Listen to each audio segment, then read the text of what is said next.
João capítulo 1, a partir do versículo 1, nós vamos ler alguns versículos, e eu quero falar sobre códigos espirituais em João, do capítulo 1 ao capítulo 4. E eu quero introduzir hoje falando sobre os 4 primeiros capítulos, alguns códigos espirituais contidos nesses capítulos, e eu vou ler então o capítulo 1, alguns versículos que dizem: No princípio era o Verbo, e o Verbo estava com Deus, e o Verbo era Deus. Ele estava no princípio com Deus. Todas as coisas foram feitas por ele, e sem ele nada do que foi feito se fez. Nele estava a vida, e a vida era a luz dos homens. E a luz resplandece nas trevas, e as trevas não a compreenderam. Houve um homem enviado de Deus, cujo nome era João. Este veio para testemunho, para que testificasse da luz, para que todos crescem nele. Ele não era a luz. Você pode repetir isso comigo? Ele não era a luz, mas veio para que testificasse da luz. Ali estava a luz verdadeira que alumia a todo homem que vem ao mundo. Estava no mundo, e o mundo foi feito por ele, e o mundo não o conheceu. Veio para o que era seu, e os seus não o receberam. Mas a todos quantos o receberam, deu-lhes o poder de serem feitos filhos de Deus aos que creem no seu nome. Os quais não nasceram do sangue, nem da vontade da carne, nem da vontade do varão, mas de Deus. E o Verbo se fez carne e habitou entre nós, e vimos a sua glória como a glória do unigênito do Pai, cheio de graça e de verdade. Pai, aplica a tua palavra nos nossos corações nesta manhã.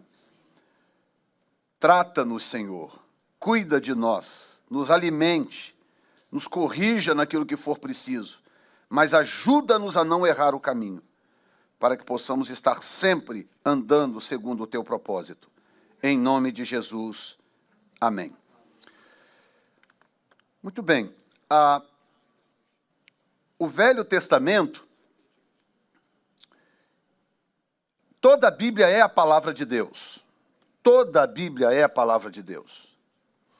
Mas, teologicamente, quando você estuda a Bíblia de forma acadêmica, você aprende o seguinte, que o referencial do Velho Testamento é o Pentateuco, os primeiros 5 livros da Bíblia escritos por Moisés. Gênesis, Êxodo, Levítico, Números e Deuteronômio.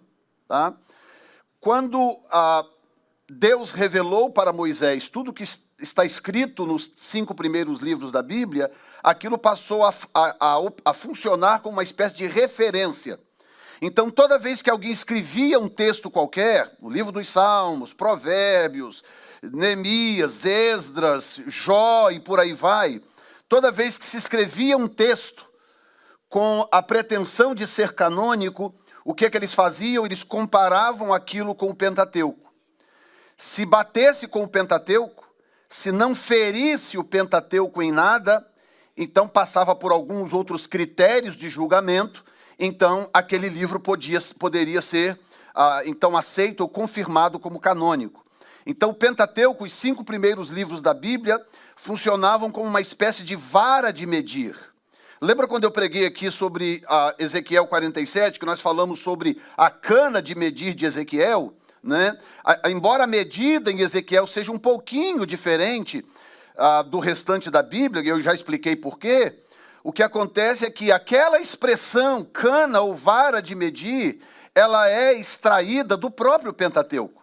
Então o povo judeu entendia que o Pentateuco tinha esse poder de conferir os outros textos para ter certeza de que aquele texto realmente era canônico. O que o Pentateuco tem que o restante do Velho Testamento não tem, pelo menos na sua inteireza? O fato de que o Pentateuco foi quase que 100% ditado por Deus. Você tem trechos inteiros do Pentateuco, principalmente em Êxodo, Levíticos e Números e Deuteronômio, o Deuteronômio praticamente inteiro. Tipo, 95% do livro de Deuteronômio foi ditado por Deus para Moisés. Moisés, escreve aí, tal, no penúltimo mês do ano 40º, quando eles estavam então para entrar na terra, Deus resolveu fazer um grande apanhado, um grande resumão de tudo que o povo tinha experimentado ou vivido até então, e para inclusive mostrar para eles por que eles levaram 40 anos num percurso que deveria ter demorado 6 meses. Levaram 40 anos. Então, o Pentateuco é um resumo imenso, é Deus ditando para Moisés. Escreve isso, diga aquilo, faça assim, faça assado. Diga então ao povo de Israel isso e isso. Você encontra isso também em Êxodo, também em Levítico, também em Deuteronômio. Então, o fato de Deus ter ditado para Moisés, digamos aí 80%, 80% do conteúdo do Pentateuco, então o Pentateuco passa a ser diferente por causa disso. Por que eu estou falando do Pentateuco se nós lemos João? Porque essa função no Novo Testamento é do livro de João. O livro de João tem uma função semelhante ao do Pentateuco, porque os 3 primeiros evangelhos, chamados de sinópticos, porque eles contam uma história, eles focam na história, eles fazem uma sinopse da vida de Jesus, Mateus, Marcos e Lucas, então eles estão muito mais focados em escrever o que aconteceu durante o ministério de Jesus. O que Jesus fez, onde ele foi, quem ele curou, tipos de milagres e etc. Os 3 primeiros evangelhos. O livro de João é completamente diferente, porque o livro de João não está focado na história ministerial de Jesus. Ele está focado naquilo que Jesus disse, naquilo que ele ensinou. Então é tão curioso que até os milagres contados por João, eles foram dimensionados numa proporção para nos ajudar a entender que até a morte de Jesus na cruz do Calvário foi arquitetada pelo próprio Jesus. Jesus provocou a sua própria morte. Jesus conduziu a coisa de tal forma para que ele pudesse morrer na época certa, na estação certa, no dia certo e na hora certa. Porque ele mesmo disse, ninguém toma a minha vida, eu a dou. Eu dou a minha vida, ninguém a tira de mim. O que ele está tentando dizer? Ele está tentando dizer, I got it. Fica tranquilo que eu estou no controle desse negócio. E aí ele começa a conduzir a história de tal forma que a morte só vai acontecer na época certa. Então, até os milagres, eles são encaixados de tal forma que nos ajuda a entender por que ele fez o que fez. Então, o que eu quero te mostrar hoje aqui nos 4 primeiros capítulos de João são aquilo que eu estou chamando de códigos espirituais. Ou seja, diga comigo, Jesus... Eu vou esperar você acordar. 1, 2, 3. Pronto, agora diga, Jesus nunca fez nada por acaso. Olha o texto que nós acabamos de ler, gente. No princípio era o verbo estava com Deus e o verbo era Deus. Diz que todas as coisas foram feitas por ele e sem ele nada do que foi feito se fez. Você acha que um ser dessa natureza, uma pessoa com esse histórico, ele chegaria na terra e ficaria dando tiro às escuras, sem saber para que lado está indo, o que está fazendo ou o que vai acontecer? Não, ele tinha o controle absoluto. Absoluto. Ele sabia de tudo que estava acontecendo. Ele sabia, eu vou fazer isso aqui, eu vou disparar aquele gatilho. Eu vou agora me ausentar porque eu não posso me expor ali. Agora eu vou fazer isso aqui porque eu vou disparar aquele gatilho. E ele sabia exatamente o que estava fazendo. Exatamente. Um bom exemplo é a ressurreição de Lázaro. Ele deixa a ressurreição de Lázaro para o momento certo. Primeiro que ele esperou Lázaro morrer, Lázaro estava doente, ele poderia ter ido lá e curado Lázaro. E aqui vai uma aplicação. Nem sempre Jesus aparece na hora em que você quer, porque se ele aparecer na hora em que você quer, o milagre vai ser menor do que o milagre que ele pretende fazer. Então, às vezes, você está, pelo amor de Deus, eu não vou aguentar, eu vou morrer, me socorre. O tempo passa, você não morre coisa nenhuma, você está vivo, você continua de pé, você jurava que ia morrer o ano passado, você está de pé aqui hoje, vivo, Jesus te guardou, te protegeu, e Ele tem feito na sua vida milagres ainda maiores, exatamente porque Ele não te atende na hora em que você quer. Ele te atende na hora dele, ele sabe a hora certa. Você pode dizer amém, Jesus? Então, como que João fez, na verdade inspirado pelo Senhor, mas ele foi então catalogando as coisas que Jesus fez para encaixar nos ensinos. Quem tiver a Bíblia com as palavras de Jesus em letras vermelhas, que a maioria das Bíblias hoje são assim, né? As palavras de Jesus vêm em letras vermelhas. O que você vai encontrar no livro de João? Páginas e mais páginas em vermelho. Porque João registrou muito mais o que ele disse, o que ele ensinou, do que necessariamente o que ele fez. Então, como que ele começou a fazer? Os primeiros capítulos, Evangelho de João, do capítulo 1 ao capítulo 4, nós encontramos exatamente o seguinte. No capítulo 1, nós temos a revelação de quem Cristo é.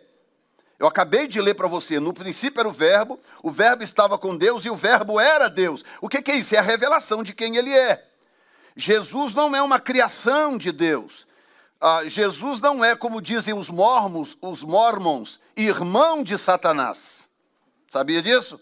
Jesus não é, como dizem os testemunhas de Jeová, uma criação de Deus Pai, de Deus Jeová. A melhor das criações de Deus Pai. Não, a Bíblia diz claramente que Jesus é Deus. Jesus é Deus encarnado. E é tão interessante que eu estava vendo um debate esses dias num vídeo entre um irmão em Cristo tentando evangelizar uma testemunha de Jeová, duas testemunhas de Jeová. E aí a pergunta delas foi tão interessante. A pergunta foi, como assim? Como que Deus, o Deus Todo-Poderoso, pode ser uma pessoa, um homem? Aí o rapaz falou assim, você mesmo deu a resposta. Se ele é todo-poderoso, ele pode tudo. O estranho seria um Deus que não é todo-poderoso conseguir fazer algo dessa natureza. Mas se ele é todo-poderoso, então ele pode fazer qualquer coisa. Você pode dizer, o nosso Deus é todo-poderoso. Ora, o que isso significa? Significa exatamente o que significa. Ele é todo-poderoso, ele pode fazer tudo. Ele é capaz de descer e entrar no ventre de uma virgem e ser gerado em forma humana sem nunca ter deixado de ser Deus. Ele provou isto andando aqui na terra por 33 anos e meio. Ele fez coisas que ninguém nunca fez. Ele executou coisas que eram impossíveis ao ser humano. Ele fez. Por que ele fez? Porque ele é Deus, ele sempre foi Deus, ele nunca deixou de ser Deus. Ele é o verbo encarnado, ele é a maior expressão do amor do Pai, manifestado para o nosso resgate. No capítulo 2, então nós temos primeiro a revelação de quem Cristo é. No capítulo 2 nós temos o milagre das bodas de Caná. No próprio 2, na parte B do capítulo 2, nós temos a purificação do templo. No capítulo 3, nós temos o novo nascimento. No capítulo 4, nós temos a mulher samaritana. Tá bom?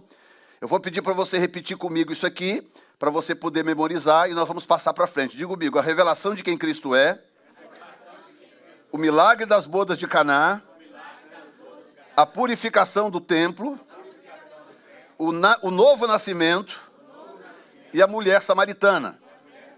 Então vamos ver agora, um por um, para a gente entender o que está guardado dentro desses 4 capítulos do livro de João. Então, primeiramente, a revelação de quem ele é. Ele é o verbo encarnado e ele é a expressa imagem do Pai. Agora, escute bem que coisa curiosa. A Bíblia não diz que Jesus é o substantivo encarnado. A Bíblia não diz que Jesus é o advérbio encarnado. A Bíblia não diz que ele é o adjetivo encarnado, ele é o verbo encarnado.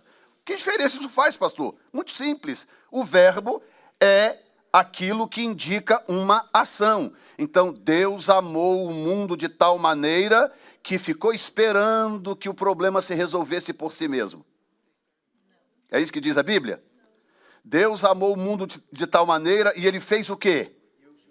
Ele fez alguma coisa. Deus amou o mundo de tal maneira que deu. Deu é o quê? É um verbo, é uma ação. Amor é provado por ações. Não adianta você dizer, eu amo meu cônjuge tremendamente, mas as suas ações provam o contrário. Ah, eu amo meu irmão em Cristo, mas o seu comportamento prova o contrário, ou pelo menos não prova nada. Deus amou o mundo de tal maneira que ele fez algo concreto. Ele deu. E eu estava ouvindo o T.D. Jakes dizer algo tão interessante há um tempo atrás, pregando inclusive no Brasil, né? Quando dizia o verbo se fez carne. O verbo é ação, a carne é a materialização da ação. Ou seja, a salvação da raça humana era um projeto de Deus, que inclusive foi anunciado no Jardim do Éden. Deus chegou, corrigiu Adão e Eva, mas prometeu, disse, olha, da semente da mulher virá um que esmagará a cabeça da serpente. Pronto, havia um projeto, havia uma promessa de salvação. Essa promessa durou em torno de 4.000 anos. Tudo bem que parece muito tempo para a nossa realidade de vida, mas para a história da humanidade não é tanto tempo quanto parece para cada um de nós. Mas o que aconteceu 4.000 anos depois?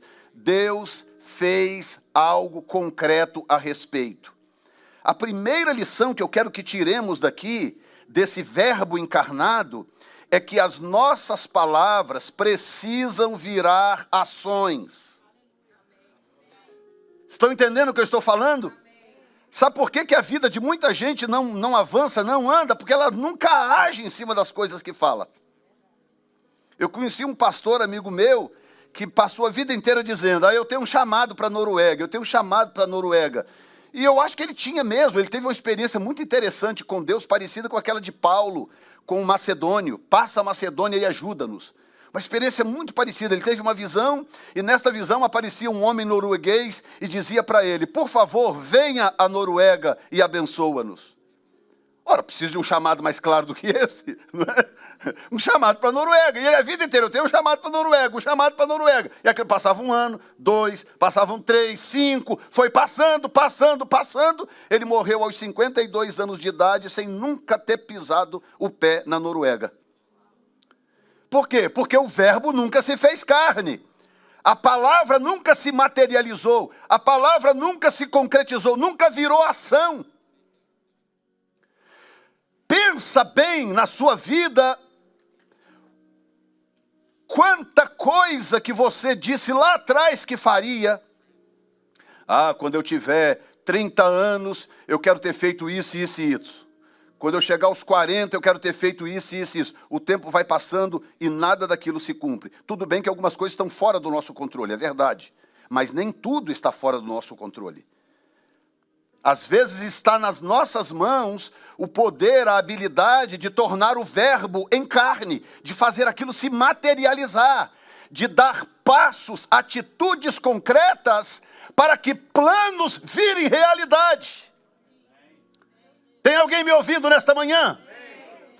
Então, qual é o primeiro código que eu encontro no livro de João? É a materialização do plano divino. Deus não é como muita gente, como muitos de nós, que fica só sonhando, não, um dia vai acontecer, não, um dia meu casamento vai ser uma maravilha, um dia minha família vai, um dia eu vou ter a minha casa, um dia isso, um dia aquilo, um dia eu vou montar o meu negócio, um dia aquilo vai passando e nada daquilo acontece, porque existe uma ideia, existe um plano, mas aquilo nunca se torna concretude.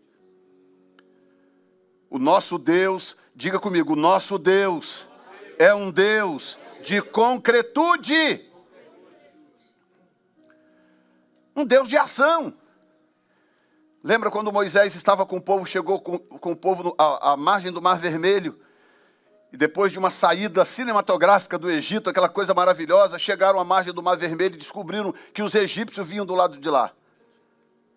Meu Deus, e agora? Pronto. Senhor, tem misericórdia de nós, e aquela choradeira, e corre daqui, corre dali, e tal. E isso tudo vendo uma coluna de fogo separando eles dos egípcios. Tinha uma coluna de fogo lá, separando eles. Claramente, Deus estava lá para mostrar para eles que Ele nunca liberta ninguém pelas metades. Aí Moisés, no meio daquele pânico, corre daqui, corre dali. Moisés, por que você tirou a gente do Egito? Tá vendo? Pelo menos lá a gente tinha pepino. Lá pelo menos a gente tinha cebolas. Meu Deus, como é que as pessoas acostumam com coisas tão medíocres e pequenas? Por que, Moisés, que você tirou a gente do Egito? Lá pelo menos a gente tinha melão, pepino e cebola. O que você faz com melão, pepino e cebola, Sônia? Não dá para fazer nenhuma sopa, né? Nada! Aí Moisés, no meio daquele pânico, correu, Senhor, tem misericórdia, Senhor, e agora o que eu faço? Deus, como diz o profeta Amaro, né? Deus não tem um pingo de educação, você sabe disso, né? Deus não tem um pingo de educação, ele não pede por favor, Deus se comunica de uma forma completamente diferente. Senhor, e agora o que eu faço? Deus falou, Moisés, por que você está clamando a mim? Por que clamas a mim? Moisés, eu não estou entendendo, o que você está clamando? Moisés, haja! Faça alguma coisa, Moisés! Não é engraçado quando Deus diz para a gente fazer alguma coisa? Igual na multiplicação dos pães, é ou não é? Senhor, como é que... dá de comer para esse povo. Como, Senhor? Não tem como. Nem 200 dinheiros seria suficiente para comprar pão. Se virem. Dê vocês de comer a multidão. Por que Deus faz isso? Escute bem o que eu vou dizer para você, que isso caia no seu coração. Deus gosta de fazer isto porque Ele vê dentro de mim e dentro de você coisas que nem eu e você mesmo conseguimos enxergar. Deus enxerga dentro de nós um potencial que nós não conseguimos enxergar. Ele precisa nos fazer passar por um processo longo para nos fazer enxergar o potencial que está dentro de cada um de nós, que é muito maior do que nós imaginamos.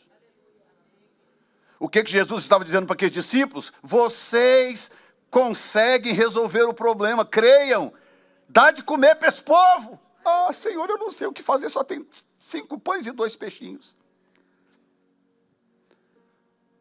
Aí Jesus falou, ok, tá bom, manda esse povo sentar, então deixa comigo. Mas Jesus queria que eles resolvessem o problema. É o poder, diga comigo, o poder da iniciativa.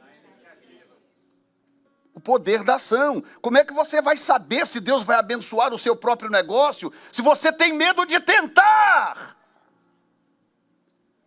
Como que Ele vai te abençoar o quê?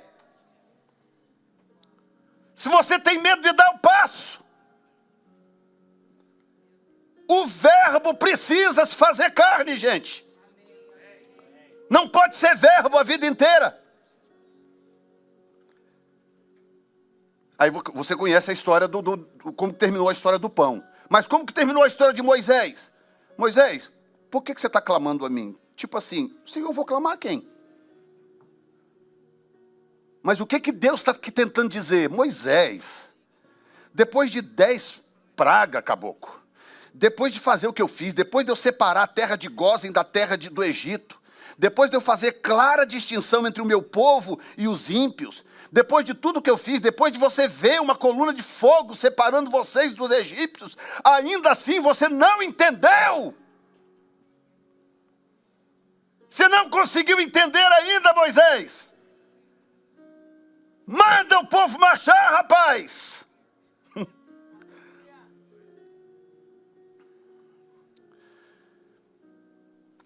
E algumas pessoas têm dificuldade de lidar com Deus, por quê? Porque alguns de nós gostam que as pessoas sempre falem conosco com muito carinho, cuidado e muito jeitinho, é ou não é? E Deus não tem esse jeitinho. Ele tem carinho, ele tem amor, mas ele não tem esse jeitinho humano. Deus é prático. Deus é muito prático. E é tão curioso o que eu vou te dizer agora, porque por um ser que está na eternidade, parece um paradoxo o que eu vou te dizer, mas Deus não tem tempo para perder. Deus não perde tempo. Deus está sempre agindo de forma proativa. Digam graças a Deus. Então, o capítulo 1 começa mostrando a revelação de quem ele é. Porque o que vai acontecer à frente não faria sentido se eu não entendesse quem ele é. Eu preciso entender quem ele é para eu poder entender as coisas que acontecem depois. Qual é a próxima coisa que acontece no capítulo 2? Acontece o milagre de Caná da Galileia. E é um milagre que tem como objetivo o bem-estar de um casamento, de uma família. Ou seja, tudo começa com o bem-estar da família. E qual é o milagre? Ele pega a água insossa, sem sabor, e transforma num vinho saboroso, maravilhoso, que o próprio maître do casamento vem e diz assim: eu não estou entendendo, por que vocês deixaram o melhor vinho para o final? Então o vinho aqui representa a alegria familiar. Aí aqui vem. E pode ficar tranquilo que eu vou passar bem rapidinho nesse negócio de família.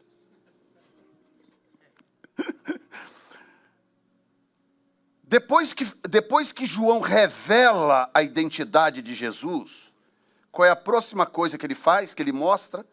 Jesus intervindo numa família. Em algo que parece tão simples, tão bobo. Acabou o vinho, sei lá, bebe suco de tangerina, bebe outra coisa. Acabou o vinho. Vai incomodar Jesus que acabou o vinho da festa? Não parece uma coisa boba, gente? Mas aí é que está o problema, os valores de Deus são diferentes. Maria vem, pede lá um favor, Jesus fala que a hora dele não é chegada, 30 minutos depois está ele lá fazendo milagre. E ele transforma a água em vinho de uma forma que ninguém sabe como aconteceu. Nem o próprio João, que está relatando o fato, ele consegue explicar como. E eu creio, aqui vai o meu sentimento agora, eu creio que esse milagre aconteceu da forma que aconteceu, para a gente entender o seguinte, que os issues familiares, os nossos problemas familiares são realmente complicados, são difíceis. E quando eu creio em Deus, quando eu ponho nas mãos de Deus, Ele resolve esses problemas sem eu nem saber como que Ele fez. Porque são questões de relacionamento, de cônjuge, de pais e filhos, e etc. E quer saber? Família é um negócio misterioso, porque é onde nós temos as experiências mais gloriosas, mas também pode ser o lugar onde temos as experiências mais tenebrosas. É um mistério, família é um mistério. E como diz o Cláudio Duarte, família só dá certo porque foi Deus que inventou. Porque se fosse outra pessoa que tivesse inventado, não daria certo nunca. Nunca. Você pega uma capixaba, filha de pai capixaba, o pai é mineiro, né? Pai mineiro, mãe capixaba. Pega um outro capixaba também, filho de pais mineiros, de lugares completamente diferentes. A família da Zandra tinha uma formação, o pai dela tinha uma formação. Eu vim de uma família completamente diferente, duas cabeças completamente doidas, junta aquelas duas cabeças, aqueles dois mundos, vira uma família, gera filhos, gera netos. Um negócio que não era para dar certo, gente, vamos pensar. Quem mais pode fazer DG e Doni dar certo se não Deus?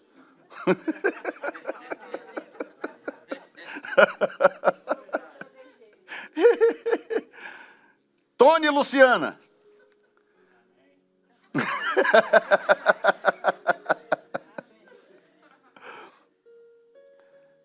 Estão entendendo, gente? Aí o que Jesus faz? Jesus fala, ok, vou começar meu ministério. Como é que eu vou começar? Eu vou começar abençoando uma família. Eu vou começar fazendo um milagre num casamento, numa família. Por quê? Porque família abençoada, igreja abençoada, cidade abençoada, nação abençoada. Como que o socialismo ou o comunismo, através dessas muitas agências por aí, que nós temos por aí, Open Society, Black Lives Matter e Antifa e tantas outras braços do socialismo que tem por aí, como é que eles fazem para destruir uma sociedade? Muito simples, eles se levantam contra a estrutura familiar. Eles destroem a estrutura familiar. Eles promovem aborto, eles promovem maternidade sem paternidade, eles promovem anarquia, porque destruiu a família, destrói a nação. Não adianta nós reunirmos aqui 300 famílias. Meu Deus, a New Time cresceu em 300 famílias, mas 300 famílias disfuncionais. 300 famílias desestruturadas, 300 famílias sem base, sem fundamento cristão. É alguém me ouvindo aí, gente? Aí o que Jesus faz? Jesus vai e fala, não, deixa eu... Vou começar, gente, vou começar. Ok, então vou começar abençoando um casamento.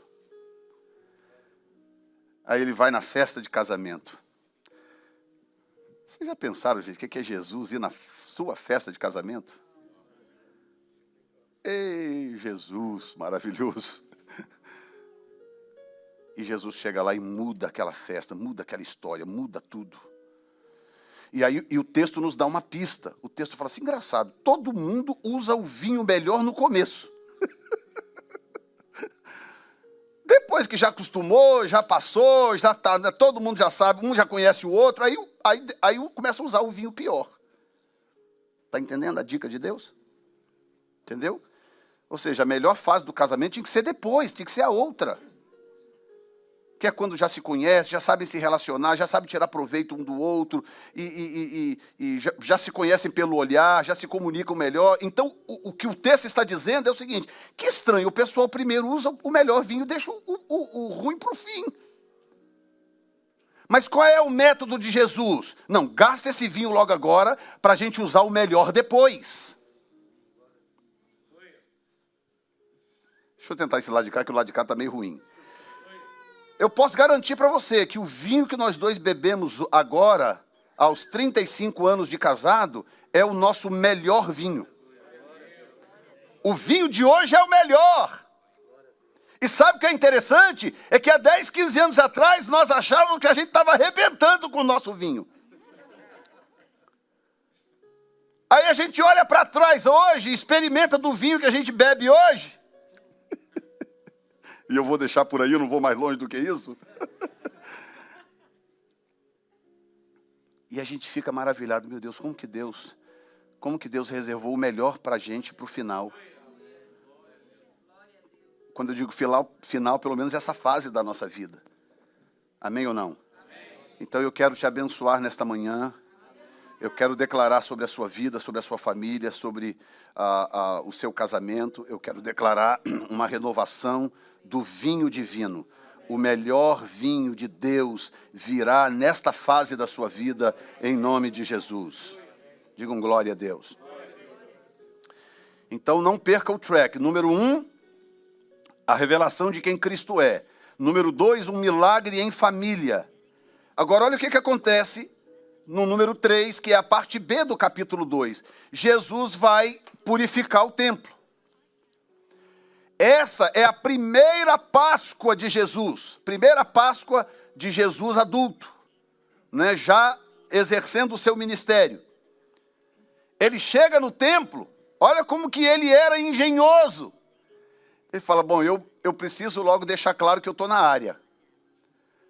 Eu preciso que todo mundo saiba que eu cheguei. Então, qual é a melhor coisa que é para fazer agora? Eu vou lá no templo e vou provocar aqueles sem vergonhas que estão lá se fingindo de crente. Aqueles sacerdotes descarados que estão lá manipulando o povo, roubando de Deus. A gente pensa que Deus não percebe, né, essas coisas, né? Que Jesus não está de olho nessas coisas, né? Oh, está sim. Muito de olho nessas coisas. Aí ele vai purificar o templo. Você deve saber da história. Chega lá e encontra os cambistas vendendo coisas, porque o que acontecia era o seguinte.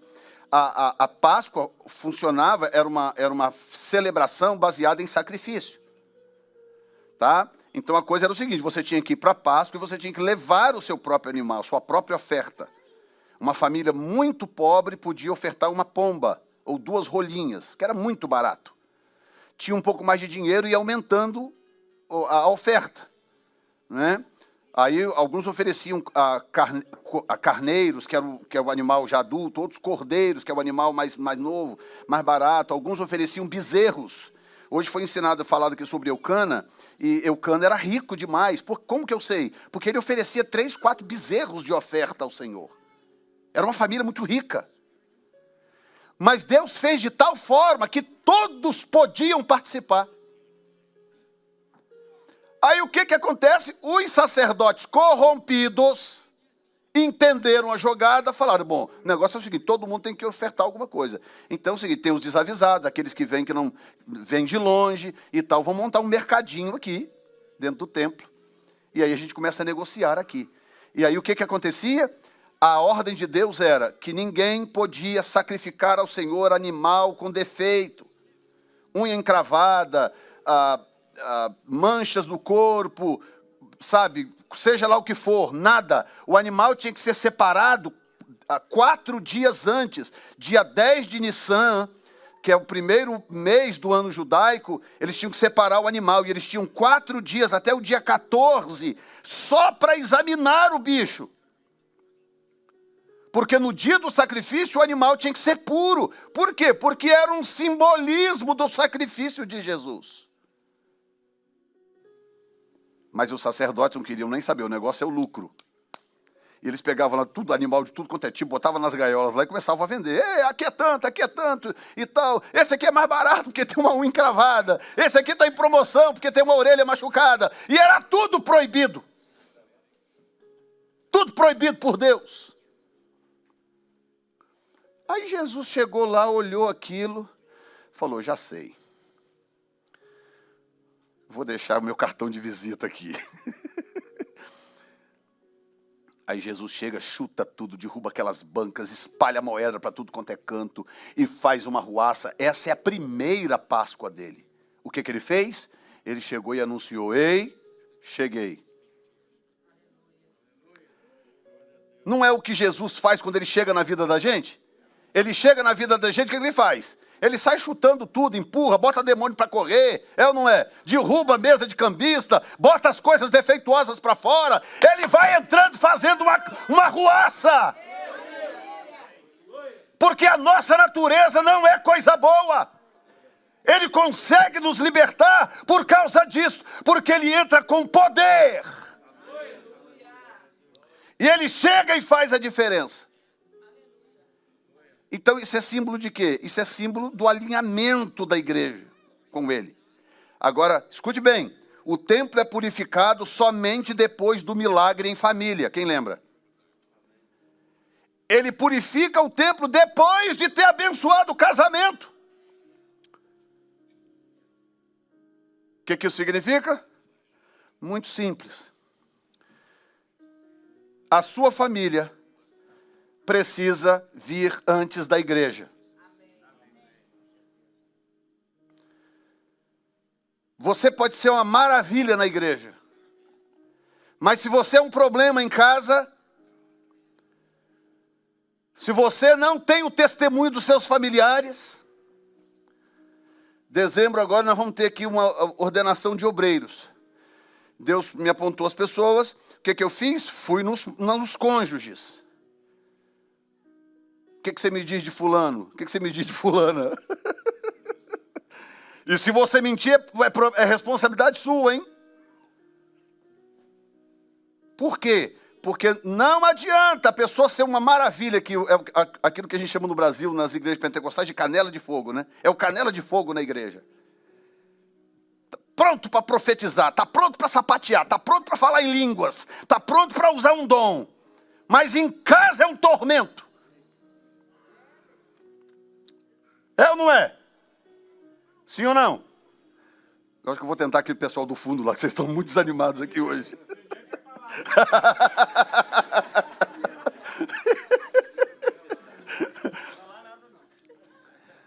Vai se autocondenar?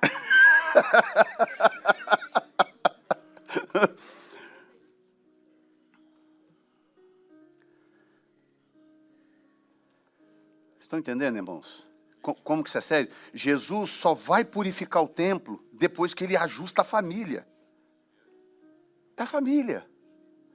Ok, nós cremos no avivamento, nós queremos que Deus derrame um avivamento no nosso meio. Manifestação da glória de Deus. Como que isso vai acontecer? Vai acontecer com ele derramando a mesma coisa na sua casa. Por isso que a gente ora todas as noites aqui. Nós estamos aqui todas as noites, 33 minutos. Por que 33? Não tenho a menor ideia, mas é 33 minutos que o Senhor requereu de nós. 33 minutos, toda noite. Estamos aqui buscando a Deus. Por quê? Para que Deus, então, nos alinhe com o que Ele quer fazer na igreja. Porque a igreja não é o prédio. A igreja somos nós. A igreja é o nosso casamento. A igreja são os nossos filhos, são os pais. Amém ou não? Em segundo lugar, a purificação significa o alinhamento da igreja com Cristo. Então ele vem, uma vez que as famílias estão se cuidando. E outra coisa, irmãos, não existe problema insolúvel. Existe para nós. Não existe para Deus. Não existe para Deus problema insolúvel. Foi o que Gabriel disse para Maria, quando falou, ei, você vai ficar grávida, vai dar à luz ao Filho de Deus, vai se chamar Jesus. Ela, eu? A menina era virgem. Ela falou, eu? Você não errou o endereço? Aí Gabriel diz assim, porque para Deus nada é impossível. Oh, eu senti essa agora, levante a sua mão. Diga, para Deus. Sinta o que você está dizendo. Diga, para Deus, nada é impossível. Oh, Jesus. Pode subir o ar um pouquinho, que eu estou vendo gente com frio aí. Sobe um pouquinho.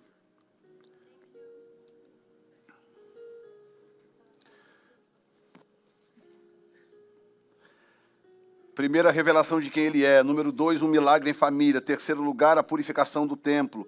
Quarto lugar, que está no capítulo 3, nós temos o novo nascimento. O novo nascimento é uma coisa tão tremenda que só Jesus podia realmente falar do novo nascimento como ele falou.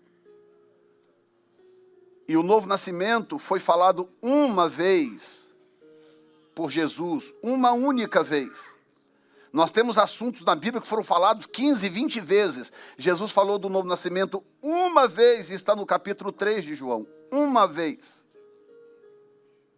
Mas ele falou de uma forma tão espetacular, de uma forma tão tremenda, tão gloriosa, que hoje é impossível você entender a igreja sem você entender o novo nascimento. Que quem não nascer de novo não entrará no reino dos céus. Então o novo nascimento, que é a igreja alcançando outros, vem numa sequência. A revelação de quem é Jesus, a restauração da família, a purificação do templo e então o novo nascimento. Entendeu? O novo nascimento não é um fenômeno que acontece ao vento. Não, o novo nascimento é um fenômeno glorioso, sobrenatural, que é promovido pela igreja. É a igreja que tem esse poder e essa autoridade de anunciar, de pregar novo nascimento. Que não é outra coisa, senão aquilo que a psicologia, a psicanálise, a psiquiatria, a medicina daria tudo para conseguir fazer, que é transformar o ser humano. Pega uma pessoa complicada, uma pessoa destruída, arrebentada, uma pessoa que ninguém quer nada, qualquer um jogaria no lixo. Os restolhos da sociedade, Jesus pega, abraça, ama e restaura. Completamente. Mas como que ele faz isso? A partir da igreja. Para que haja conversão de almas, a igreja precisa estar bem. Por isso que antes ele purifica o templo. E para pregar purificação, que é a purificação do templo, precisamos ser puros.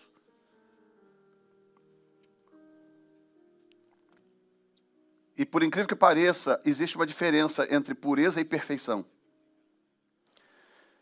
Perfeição é a ausência de qualquer erro, a ausência de qualquer pecado ou coisa assim.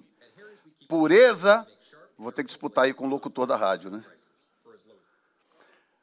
Pureza é a busca pela perfeição. É quando eu luto contra, eu resisto aquilo que eu sei que não é bom. Quando eu aceito a pureza, eu recebo de graça a santificação. Por isso que a Bíblia nos chama de santos. Santos. Né? O Lorde Ronaldo, né? Queridos e amados, santos e redimidos do Senhor Jesus Cristo. Nem eu consigo fazer igual, viu?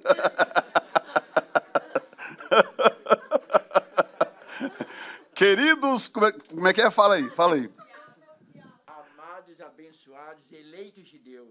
Mais do que vencedores em Cristo Jesus. Olha lá. Meu cordial bom dia, boa noite. Convivência com Jean. Aí. Por que nós somos tudo isso que nosso querido irmão Ronaldo fala com tanta maestria? Porque nos foi dado, isso é uma dádiva. Nós não somos porque nós conquistamos, porque a gente é muito bom, porque a gente é santo demais. Não, é porque nos foi dado. Por que nos foi dado? Porque nós aceitamos o desafio de perseguir essas coisas e nunca desistir. Amém? O tropeço que eu dei ontem, eu não quero dar hoje. Eu me recuso a dar ele de novo hoje. E eu faço isso por amor ao Senhor. Digam glória a Deus. E em quinto lugar, né, capítulo 4, nós temos a mulher samaritana. Então olha que coisa tremenda como que o livro de João está sobrenaturalmente dimensionado. Ele revela quem Cristo é. Aí Cristo vai lá, restaura a família. Com a família abençoada, vinha o casamento feliz, bonitinho. Ele vem e purifica o templo. Uma vez purificado o templo, ele vai e ensina o novo nascimento. O princípio do novo nascimento. E aí, em quinto lugar, ele trata de uma pessoa que ninguém ia querer tratar. Ninguém ia querer tratar. Aquela mulher samaritana era trouble. Aquele caso assim que você fala, meu Deus. Quando eu atendia, né, profissionalmente, como psicanalista clínico, entrava uma pessoa no meu consultório, eu olhava, fazia uma entrevista, duas, eu falava, meu Senhor.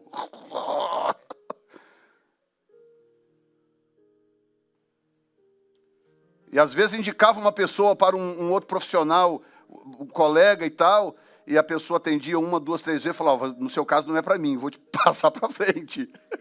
Vai passando para frente. É o caso da mulher samaritana, rapaz. Aí o que Jesus faz? Quinto passo dele no capítulo 4. Ele chega no poço de Jacó. Aí começa as imparidades. Por quê? Judeu não se comunicava com samaritanos. Aí tem uma história longa aí que não dá tempo de contar, não tem por que contar também. Judeu não se dava com samaritano. Aí Jesus chega e aí puxa de assunto. E aí, como é que tá? Tudo bem? Você pode me dar um pouco dessa água aí que você vai pegar no poço? Ela falou assim, você está falando comigo? Sim. Mas como assim? Pois judeu não conversa com os samaritanos. Aí Jesus fala assim, mulher.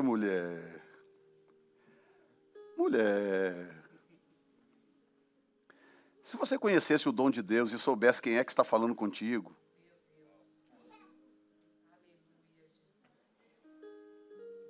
você sabe quem está falando contigo nesta manhã? Você está achando que é Jefferson, né? Você sabe quem é que está falando contigo nesta manhã? Se você conhecesse o dom de Deus, mulher, e soubesse quem fala contigo, você ia pedir e eu ia te dar água viva. Só que Jesus dizia umas coisas que não faziam sentido, né? Assim, imediato, né? Assim, mas como assim? Eu não estou vendo, você não tem caneco, você não tem balde, você não tem nada para pegar e o poço é fundo?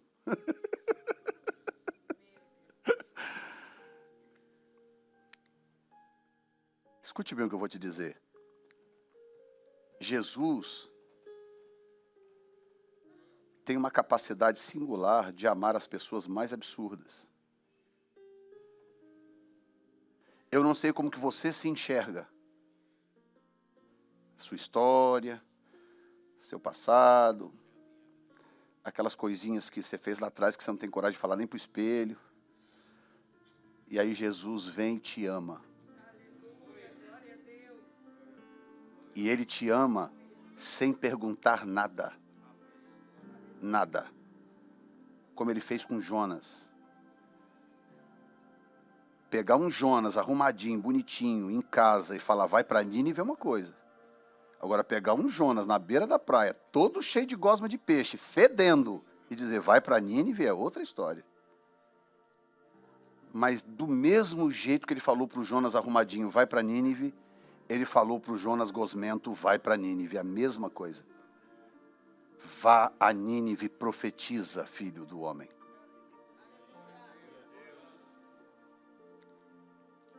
Porque Jesus é a sua melhor chance de ser amado de verdade. É Jesus. Ninguém nunca vai te amar como Jesus te ama. O seu cônjuge nunca vai conseguir.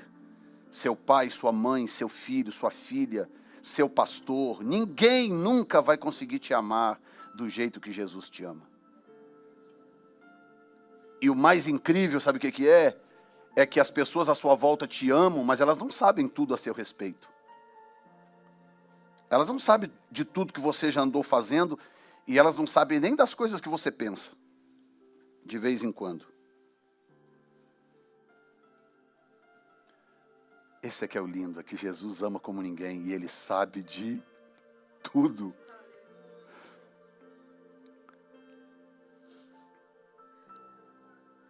Fique de pé neste momento. Quem sabe esta manhã não seria uma manhã de alinhamento. Um daqueles dias que o Senhor nos alcança naquela dimensão que ninguém é capaz de nos encontrar.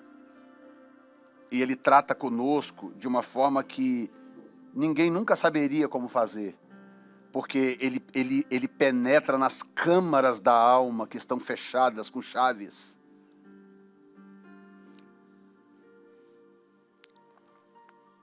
E Ele vem dessa sequência, Ele revela quem Ele é, Ele restaura a família, Ele purifica o templo, Ele revela o novo nascimento, até chegar no poço de Jacó. E isso é que é lindo. Se você ler a história com cuidado, que ele gastou um tempo com aquela mulher tão grande, porque os discípulos tiveram que ir à cidade comprar mantimento, e era tudo a pé naquela época. Imagina bem, se eu pegar você aqui agora e falar, dá um pulo lá em Ecton, vai comprar comida para o lanche, a pé. Enquanto isso, vamos ficar aqui conversando, adorando a Deus, louvando. Você vai chegar que horas de volta aqui? Ou seja, Jesus, gente, Jesus, Ele gastou um dia, praticamente, para restaurar uma mulher. Agora, o maravilhoso é, uma vez restaurada, aquela mulher se tornou uma das maiores evangelistas dos evangelhos. Ela ganhou uma vila inteira para Jesus. Uma vila inteira. Por quê? Porque ela sentiu um amor que ela nunca tinha sentido antes. Ela já tinha pertencido a 5 homens. E ela nunca sentiu amada como ela estava sendo amada naquele momento. Você está me entendendo nesta manhã?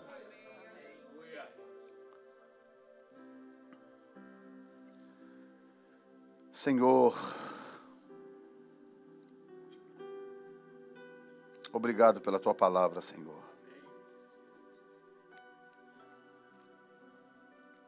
Obrigado pela preciosidade dos evangelhos.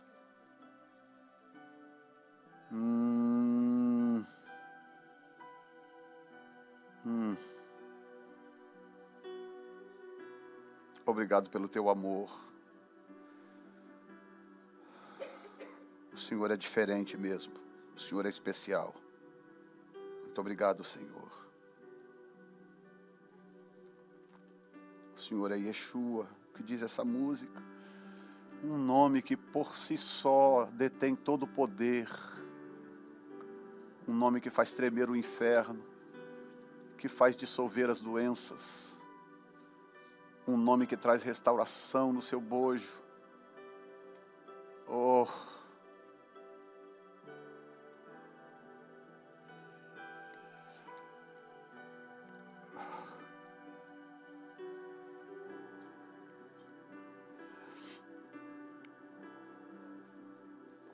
Derrama um bálsamo aqui nesta manhã, Senhor, restaurador. Derrama, Senhor, que esse bálsamo se espalhe pelos lares, pelas famílias, Senhor.